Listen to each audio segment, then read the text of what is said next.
Good evening, Times literary editor Robbie Millen, Times diary editor Patrick Kidd, and tonight a special guest addition to the duo, comedian, writer and actor Helen Lederer, whose memoir, Not That I'm Bitter, she is discussing this time next week, exactly, I think, at Folkestone Literature Festival.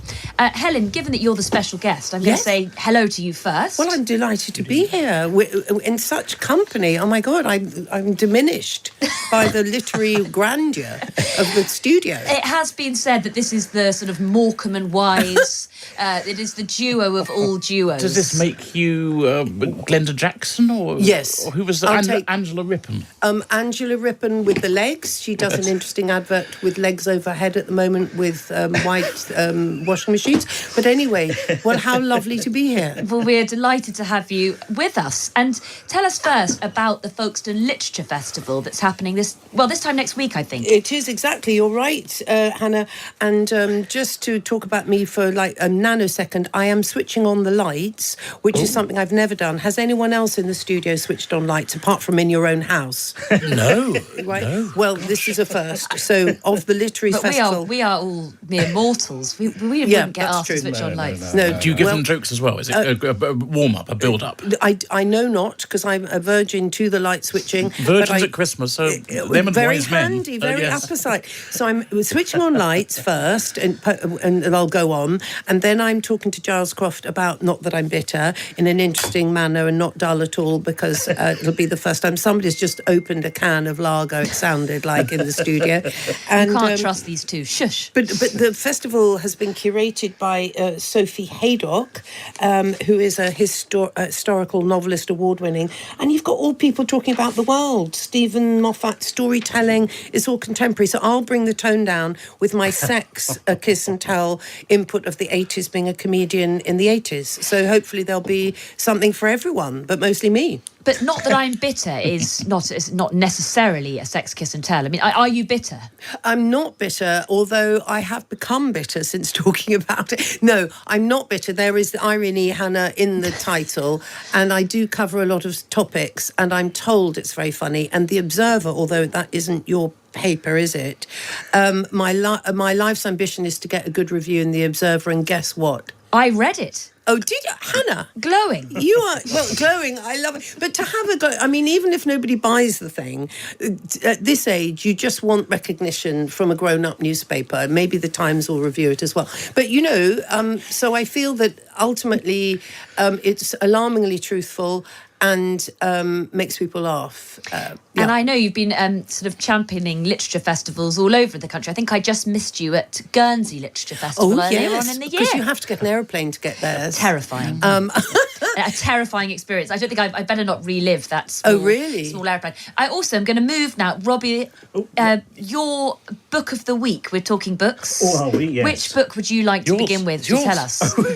Is it mine? Book of next week. Yes, exactly next week. Next week. To coincide with Folkestone.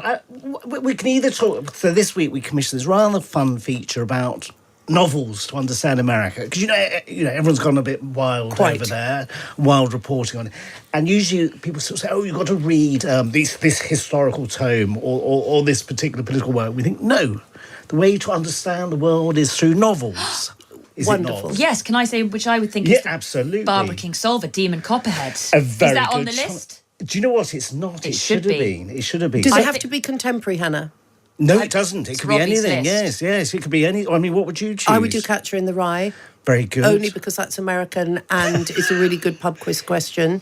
But why did you choose your novel, Hannah? Well, I think that Demon Copperhead just gave me such an extraordinary insight into America, and one that I had only had from that novel, and particularly now, just into a certain America that you otherwise don't get good insight into. So that's a very good... So Lionel Shriver chose American Rust by Philip Mayer, which is terrific. It was turned into a really bleak Netflix series. But it's all about kind of Rust Belt America, Pennsylvania.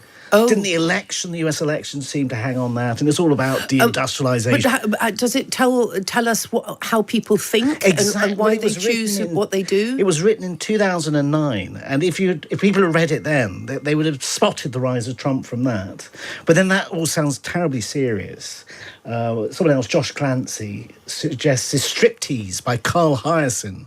And Carl Hyacin is a very, very funny Floridian, makes it sound like fluoride, doesn't it? Yes. Writer, comic crime writer from Florida, and Striptease kind of catches something of the kind of the Trumpy world, because he lives down, where does he live in Florida?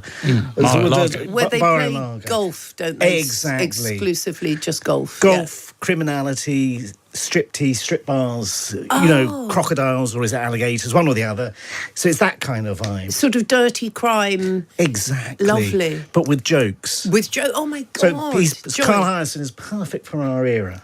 So, Patrick, I'm sort of expecting you're going to be able to continue this theme with the I'm diary. just being deviated by Robbie talking about alligators, because I've got a bottle of Bourgogne Aligoté, which must be made out of alligators, in front of me. We haven't got our usual gin and tonic. We are pros here. It's not lager. Just to correct, Helen said there was lager was being opened. Yeah, we're classy. It's a bottle of Burgundy. I do miss the ice chinking, but yes. So many. Gosh, well, you could go for Harper Lee, obviously, or The Grapes of Wrath. I might go for Norman Mailer, The Executioner's Song from the mid-70s, a while ago. And it is about the execution of a killer. And it looks at the sort of how easy it is to get a gun, or was then, still is, of course. And he chooses to face the firing squad. He's given get-outs and he wants to die. Why? Because he was in the right? Well, he's an egotist and a narcissist and things like that. But it's beautifully written. I think it won the Pulitzer. That's right. And it really, Gary Gilmore? Gary Gilmore was the chap who was killed. James on your list? Percival Everett. No. There are so many. Henry Don't ever let it be said. No, James Percival Everett. Isn't that a good one? Exactly. So next week we find out on Tuesday evening. Steady on. Don't get too excited. But Tuesday evening, it's the Booker Prize announcement. There we go. And Percival Everett's James. Surely he's going to stand a chance. It might be me. Nobody's mentioned... I'm sorry to take away, but I have to ask your view on Portnoy's complaint, if you're talking about America. We won't take that and frontier changing. I mean, No, is this a popular choice for you? Well, it could well be. Actually, someone else, I think Hadley Freeman chose The Plot Against America, another Philip Roth novel, because you think that was about a sort of 1930s sort of proto-fascism. Nice, interesting. Yes, nice, yes. I love all this. So don't ever let it be said that novels aren't a window onto the world. Exactly. And Patrick, I'm sure you can also pick up this theme with the diary. About novel? Have I got stories? No, about not novels. America. America, yes. Gosh. Oh, yes. Indeed. Hasn't America been in the news? Indeed. It has been in the news. Anne McElvoy, journalist, yes. now with The Economist, has been all over the place. She has been out there and she discovered they still have ludicrous rules about buying alcohol. I've just been asked for my ID to buy a bottle of wine. No. Oh my goodness. Now, I won't give Anne's... ungallantly give her age away, but she turned 21 in the 1980s. I saw her on Newsnight only the other day, and she's an adult. She's an adult. I mean, as I have said, despite appearances, she is over 21. But she was rather flattered that this had happened. But then her thirst... Of course, everybody wants them to be continued to be ID'd for the rest of their days. But her thirst was then taken away because the woman in the supermarket said, "Oh, am I allowed to sell alcohol to non-Americans?" Oh my goodness, all these rules. This is just strange. So bring back speakeasies. I think Trump should go back to prohibition.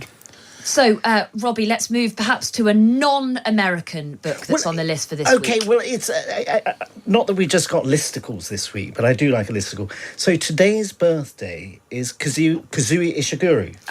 Who's 70 today, 70. Wow. I think he's a Nobel Prize winner, Booker Prize winner. So we've done a kind of... He's actually, even though he's 70, he hasn't been that productive. You've probably written as many books as him. He's written 9. No, slightly less, alas. I'm sure you've done... 5. 5, not bad, not bad. But not 9. But remind me of the title, because that's a really... he's a beautiful writer, isn't he? So what we've done is we've done sort of mini reviews of all 9 and then sort of ranked them.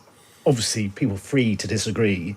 So I think John South, who did the list, uncontroversially, I'm sorry to say, went for Remains of the Day as his best one, which I think is a terrific move. And with Emma Thompson. Book novel, yeah, exactly. And Anthony Hopkins. Yes. And then Never Let Me Go, I think, was his 4th, which is, you remember, that's the sort of strange sci-fi one, which is actually very popular too, because that was made into a movie, which always helps with novels. In order to write, you have to get onto the screen or something the other way around. Anyway, Hannah, you were about to No, I speak. was going to say to Robbie, now tell us where we read these listicles. Sunday, Saturday, All right. one of each. So the Saturday review, you'll find the Kazuya Shiguru kind of tribute piece, and then on the Sunday in the culture section, we've got the kind of which American novels you should read. But those people that have the internet, which I believe is quite common now, can read them online now. Oh, wow. I should say, coming up actually very shortly in this programme, just after you, is Sarah Churchwell, and her book isn't a novel. It's called one of her books called The Wrath to Come, The Lies America Tells. It's called Gone with the Wind and the Lies America Tells, and it essentially says that Gone with the Wind is responsible for all of America's crises and identity, and very interesting to talk to her now. But Speaking about books, maybe Robbie knows, maybe Helen, which fingers on buzzers? Maybe. Okay, I'm standing by. This week is the centenary of a great work. It's not a novel, Clue, really. give clue, please. It features the first appearance of a famous bear. Oh, Paddington. No.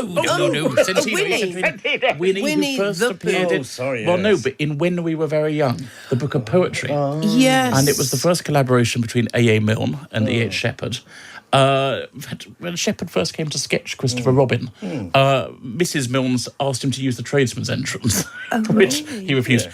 But there's a podcast about this, and James Campbell, who now runs the Shepard estate, said he once met one of the illustrator's godsons, who's a judge, who told him that Shepard sent him a card every year for his birthday with a Winnie the Pooh illustration. Okay. And Campbell said to him, "This is amazing, can I see them?" And there was a sort of knowing pause, and then the judge says, "I'm afraid not. I've got a rather nice villa in France, Oh. So clearly he flogged them all and bought a place with them. But wouldn't it be wonderful to have had original artwork? Oh, yes. And all the... My godfather was a professional golfer, far less useful. Oh, no, but didn't Christopher Robin always wear Wellington boots? Is that He does. conjure just that kind of weird image of a child in Wellington boots? But... well, and he's got the poem with him bumping Edward Bear. Here comes Edward Bear, bump, bump, bump down the stair or something like that. Helen, you didn't know just how much you learn in the Robbie and Patrick show. I thought it was all just overwhelming. going to be about me, Hannah. And I've thrown in Portnoy's complaint. I've done my best. We've told talked us about Folkestone. But I gave you the first word and absolutely the last word as well. So just remind us about what people can see at Folkestone and when. I know obviously, and with you. Giles Cross. Start with you. And then we've got class. John Boyne, author of As You Clever People Here. Yes, the boy in the striped pyjamas. Absolutely. I knew you'd know everything. Phew, God. No good on Winnie the Roberto Pooh. Sendoya Escobar, son of the person Pablo Escobar. Oh, gosh. So Wow. talking about crime, Yes, yes. Colombian Yes, crime, gosh. probably. Stephen Moffat, Dr. Who, Sally Abbey, that's about food. And me, and gosh knows what, and the lights. This is a moment of joy for me. When are you turning on those lights? 5:30 in Folkestone, and then in the evening, part of the festival. And in the evening is when you talk about your book. Not that I'm bitter. The Observer praised memoir. And next week, the soul feature in Robbie's. No, exactly. Robbie's Let it creep in. Thank you Top all five very Helen much. Lederer books. I'm going to have to let you all go. You can go and enjoy your wine. Robbie Millen, Patrick Kidd, and special guest this evening, comedian, writer and actor Helen Lederer, whose memoir, Not That I'm Bitter, she will be discussing at the Folkestone Literature Festival next week, as well, incredibly excitingly, as turning on the lights there.